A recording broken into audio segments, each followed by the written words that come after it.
अजित पवार यांची शिवाजीनगरमध्ये ज्या इमारतीमध्ये पत्रकार परिषद झाली त्या इमारती संदर्भात माहिती अधिकार कार्यकर्ते विजय कुंभार यांनी आज पत्रकार परिषद घेऊन अनेक गौप्यस्फोट केलेत। डेक्कन शुगर टेक्नॉलॉजी असोसिएशन ही 1936 साली स्थापन झालेली संस्था आहे। या संस्थेच्या अर्ध्या जागेवर राष्ट्रवादी काँग्रेसचे कार्यालय उभे आहे।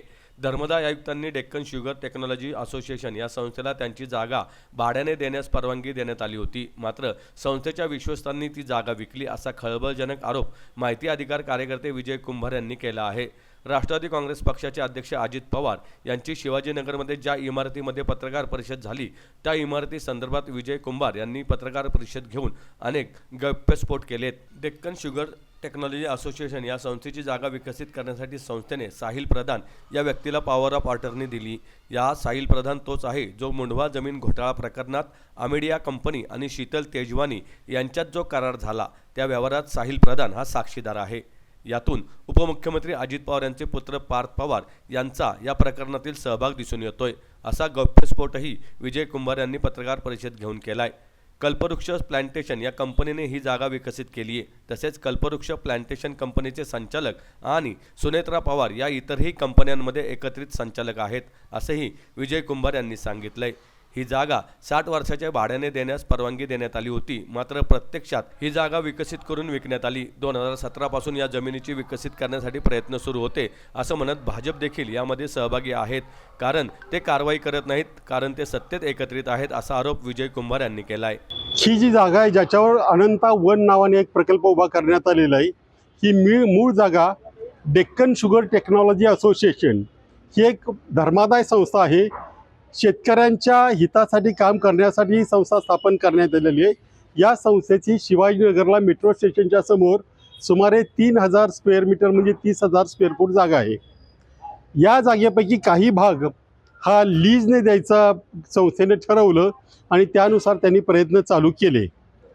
त्यानंतर कंपनीने ही संस्था त्या धर्मादाय संस्थेने ही जागा भाड्याने देण्यासाठी एक टेंडर मागवली। त्याच्यामध्ये काही लोकांनी टेंडर भरले, त्याच्यामध्ये दौंड शुगर असेल, जय इन्फोटेक असेल किंवा कल्पवृक्ष प्लांटेशन असेल, या कंपन्यांनी ते टेंडर भरलं।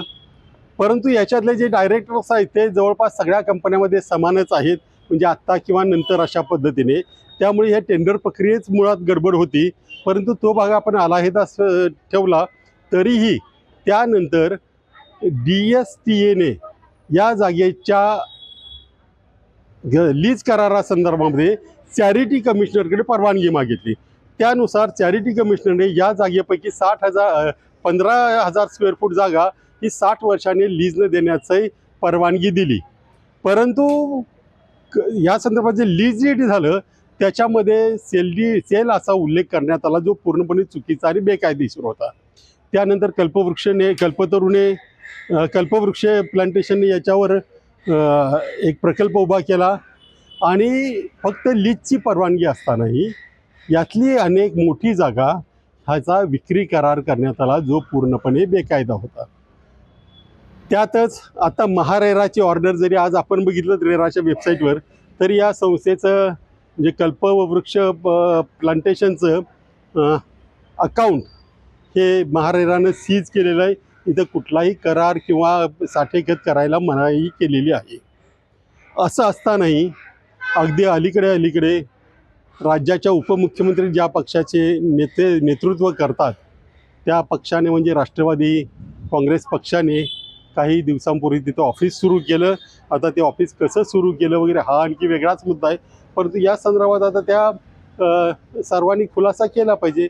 शिवाय मुंढवा प्रकरणामध्ये ज्यावेळेला 2021ला शीतल तेजवानीने एक ॲग्रीमेंट करून पॉवर ऑफ अटर्नी पार्थ पवारांनी दिली, त्याच्यामध्ये जो साक्षीदार होता साहिल प्रधान, त्या साहिल प्रधानला ह्या कंपनीच्या वतीने पालिकेशी करार करणं वगैरे यासाठी पॉवर ऑफ अटर्नी देण्यात आलेली आहे। याचाच अर्थ हे सगळं संगनमत करून चाललेलं आहे। वेगवेगळ्या पद्धतीने वेगवेगळ्या जागा लुबाडण्यासाठी काहीतरी षडयंत्र रचण्याचा हा प्रकार आहे असा आमचा संशय आहे। मुंढवा प्रकरणामध्ये आम्ही सांगितलं होतं की तुम्ही हे प्रकरण काय आयसोलेटेड एकच असेल अशातला भाग नाही, अशा आणखी असण्याची शक्यता आहे, त्यामुळे त्यांची चौकशी करावी। परंतु शासनाच्या चौकशीमध्ये अजून काय मुंढवा लँड प्रकरणापलीकडे मुंढव्याची चौकशी नीट चालू नाही, काय आढळून येत नाही। परंतु ही डॉक्युमेंट्स राष्ट्रवादीने ही जागा घेतल्यानंतर आमच्या निदर्शनास आली.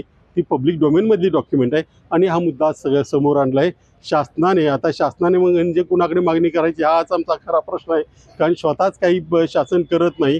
तरी पण कायद्यानुसार शासनानेच ह्याच्यावर कारवाई करणे गरजेचं असल्याने ती कारवाई करावी अशी आमची मागणी आहे. गेले काही दिवस राष्ट्रवादीचे जे काही आरोप चाललेत एकमेकावर, राष्ट्रवादी आणि भाजप, अगदी भाजपचे अध्यक्षसुद्धा म्हणतात की आम्ही जर बोललो तर अडचणीचं होईल. म्हणजे त्यांना अडचणीचं होऊ नये राष्ट्रवादीला म्हणून तुम्ही गप्पा आहात का? याचाच अर्थ तुमचं संगनमत चाललं आहे.